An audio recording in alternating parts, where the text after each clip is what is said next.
అందరికీ కూడా నమస్కారం అండి. ఈరోజు కవి కోకిల గుర్రం జాషువా గారి వర్ధంతి సందర్భంగా మరో కవయిత్రిని ఇంటర్వ్యూ తీసుకోబోతున్నాం మన ఎల్ఎం ఛానల్ తరఫున. నమస్కారం అమ్మ. ఏమి వచ్చారు?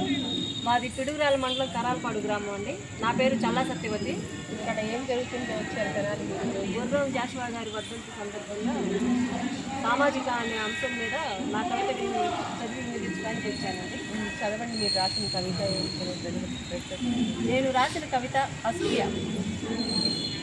చింతనిప్పు లాంటి కళ్ళతో దగదగా మండుతూ దహించుకుపోతూ ఏది చూసినా ఓర్వలేని తనంతో ఓ మనిషి నీలో నుండే పుట్టింది ఒక అసూయ. పనేమీ లేనట్టు పక్కవాడి బ్రతుకుపై పగబట్టిన త్రాచులా బుసల కొడుతూ విషం చిమ్ముతూ ఓ మనిషి నీలో నుండే పుట్టింది ఒక అసూయ. కోపం, అసహనం, నిస్సహాయత అనే దోపిడీ దొంగలై నీలో మొలకెత్తి నీ మనశ్శాంతిని దోపిడీ చేసి సర్వం వినాశనానికై నిన్నల్లుకొని ఓ మనిషి నీలో నుండే పుట్టింది ఒక అసూయ. మదమెక్కిన రెంకెలా కాలు దువ్వుతూ విరోధాలతో దెబ్బలాటలతో వికటట్టహాసం చేస్తూ సర్వం శాసిస్తూ ఓ మనిషి నీలో నుండే పుట్టింది ఒక అసూయ. ఆవురావురుమని తినే ఉగ్రమై గుర్రుగా గుబులుతో ఓర్వలేని తనంతో ద్వేషాలు పెంచుకుంటూ మోసాలు చేస్తూ అమాంతం మింగేందుకు ఓ మనిషి నీలో నుండే పుట్టింది ఒక అసూయ.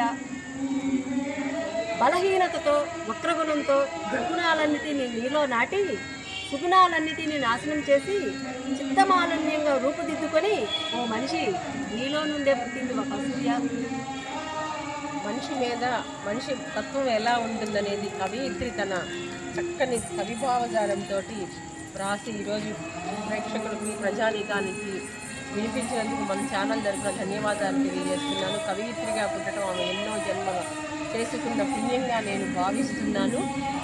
ఎన్ని అవార్డులు అందుకున్నారు మీరు?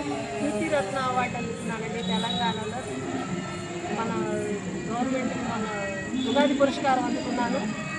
జిల్లా స్థాయిలో చిన్న చిన్న ప్రశంసా పత్రాలు, అంతర్జాతీయ పోటీలలో చిన్న చిన్న ప్రశంసలు అందుకుంటానే ఉన్నాను. మంగళగిరి చైర్మన్ గారు మహిళా మండలి మంగళగిరి చైర్మన్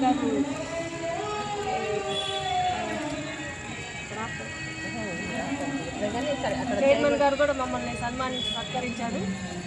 ఎన్నో సన్మానాలు, అవార్డులు అందుకున్నారు. మీరేం చదువుకున్నారు?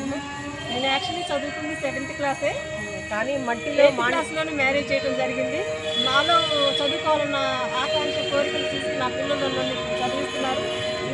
10th ఇంటర్ పూర్తి చేశాను. డిగ్రీ ఫస్ట్ ఇయర్ చదువుతున్నాను. Great great. చూడండి, చదువుకి ఎప్పుడు కూడా వయసు అడ్డు కాదని తను 7th క్లాస్ చదువుకొని కూడా కవితా ప్రపంచాన్ని ఉర్రూతలూగిస్తూ ప్రజలని వాళ్ళ హృదయాంతరంగాల్లో తను నిలిచిపోతుంది. ఎప్పుడు